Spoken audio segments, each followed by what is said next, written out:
Well, our final inductee today is the Burning Man himself. Dierks Bentley, everybody. Dierks' almost 20-year career is going as strong as ever now, and he's currently one of the most prolific and dominant voices in country music. He's achieved over, listen to this, 6.4 billion, with a B, billion streams, 20 number ones in his career so far, including iconic songs like Drunk on a Plane, Somewhere on a Beach, and What Was I Thinking? His most recent hit with Breland and Hardy, Beers on Me, referenced earlier, is currently climbing the charts. He's also a very talented songwriter, having co-written 10 of the 13 tracks on the latest full-length release, The Mountain, which earned him the highest debut sales of his career and became his 7th number one. He also invested in Nashville with his own honky-tonk down on Broadway, just up the way there. It's called Dierks Bentley's Whiskey Row. He's also been an extremely good friend to NCVC. During this year's New Year's Eve event, as other acts had to cancel due to COVID, Dierks just kept adding to the playlist. He ended up playing for well over 3 hours live on television. Good thing he had that tremendous list of number one hits to pull from and all that great old J.D. Crowe that he had remembered, huh? In introducing Dierks, his presenter, I must acknowledge that we have a Walk of Fame first. You're making history by being here today. The first time that one person has presented 2 inductees at the same ceremony. Would you please welcome back Country Music Hall of Famer and Grand Ole Opry star, Marty Stewart. The most fabulous of all the superlatives. Here he is. One of the things that has come to my mind today is that it has been a wonderful day visiting, just getting together upstairs and visiting, telling stories, and that's something that I think I probably took for granted, during all of our time down. And it is wonderful to be visiting, and it's also good to hear applause again. It's really cool. So I was thinking back when we were kids down in Mississippi, we got called to the Choctaw Indian Reservation. I called and asked if we could come and play, and the Chief Emmett York, said, Marty Stewart, and nobody applauded. And after it was over with, I would say, Chief, how come nobody clapped when you called my name? He said, you hadn't done nothing yet. So it's good to hear applause. Give everybody up here some more applause. Warm the air.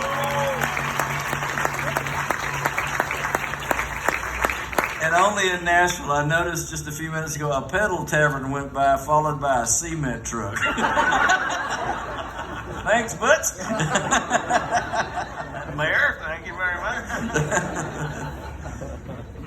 Dierks, Connie and I have always kept an eye out for young artists that come to this town, whether it's songwriters, managers, bus drivers, whatever, that is born to do this and felt compelled to come here the way we did when we were young.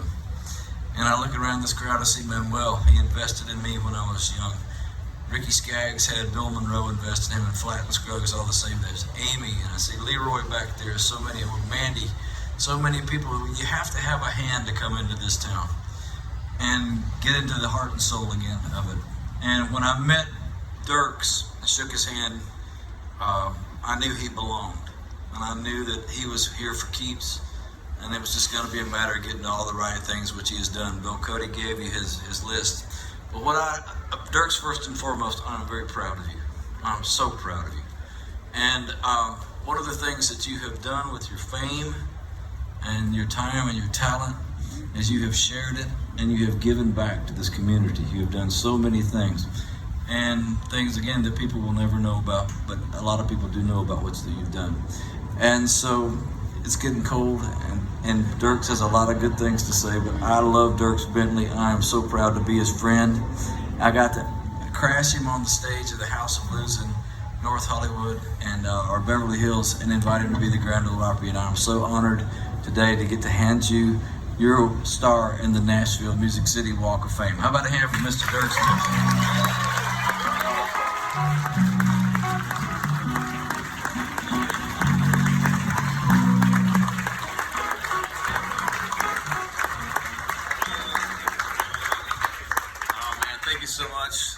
everybody. It's a crazy town. It's a crazy business. It's kind of never really know when your moment in the spotlight is coming to an end. It's kind of mushy. So I want to thank everyone here for making it crystal clear that I peaked. My career is, this is it. Just kidding. I hope.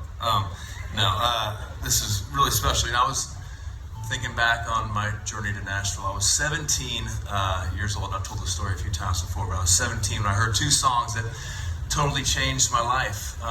Really gave me a life would be the appropriate way to look at it. And grew up in Arizona.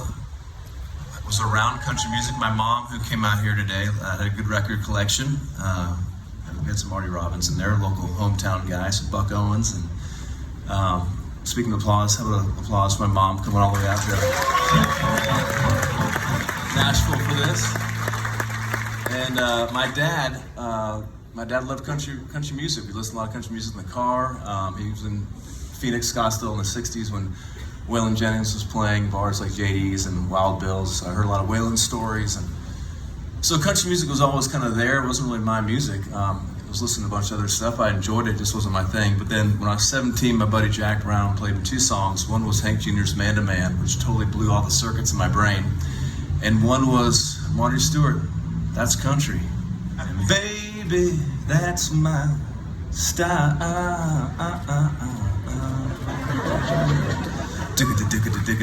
Still working on that. One day I'm gonna get that. But that song, those two songs back to back, just totally, I can't even describe to you the certainty of what I knew I wanted to do. It's only matched by when my then girlfriend, on and off girlfriend, friend, I think we were friends at that point. We'd kind of given up on trying to make it work, but Cassidy walked on my bus. I was opening for George Strait in 2004. February 4th, 2005, she walked on the bus. And the same thing, I just knew with absolute certainty that I needed to try to marry her. And I did later that year, but so it happened to me twice where I just knew it's like a portal into another world. And I heard those two songs and that's it. So I moved here, went to school here, moved here when I was 19, and began to try to figure out how to put it all together. And I didn't look like, it was kind of, everyone was doing the Garth Brooks, the hat and the starched jeans and the big belt buckle, and I didn't fit into there at all, and I wanted to be authentic with what I was doing, and luckily stumbled into a bar called the Station Inn, and I met all these great bluegrassers and completely fell in love with bluegrass music. I actually just forgot about country music. I was way into bluegrass, but the band that played there at the time, they played a lot of country songs in their bluegrass set, so it was kind of a wash of music, and I realized that I kind of found the source. I felt like I found the holy grail of the whole deal in this one little bar.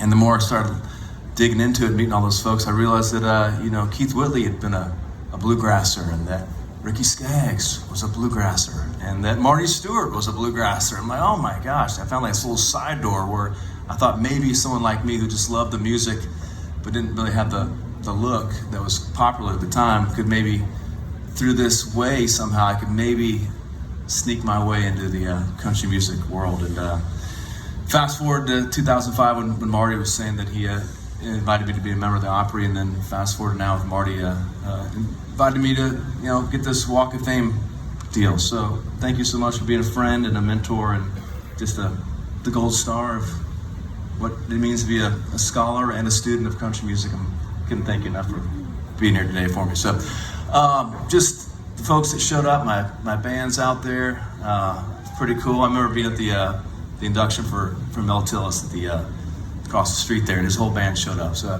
that's pretty cool to see you guys all there. Appreciate it. Jay Williams is here, and Shelly's here, and my mom showed up, and forget some people, Mike's here. It's just that. Thank you. Everyone that came out. Means a lot. I'll just say to my kids who showed up, who have been sitting here at the cold, thank you guys. And Stephanie's here. And of course, Mary Hilliard is here. Geez, the most important person in my life.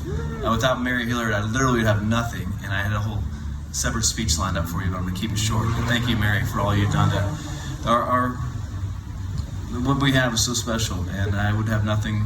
I don't know. It's just I've been so happy we've been part of each other's careers and our friendship, and I love you so much. So thank you. But my kids, I don't have a lot of I haven't won a lot of awards. I don't have many awards. If I did, I haven't really hung much up in the house. We did win one. We have the Naked Lady lamp from the Christmas Story. It's a major award. It's a little fragile, but we do have that award. It's a working lamp in our house, which is amazing. But I'm just so glad my time in Nashville is such a crazy city. I'm thankful I've been here.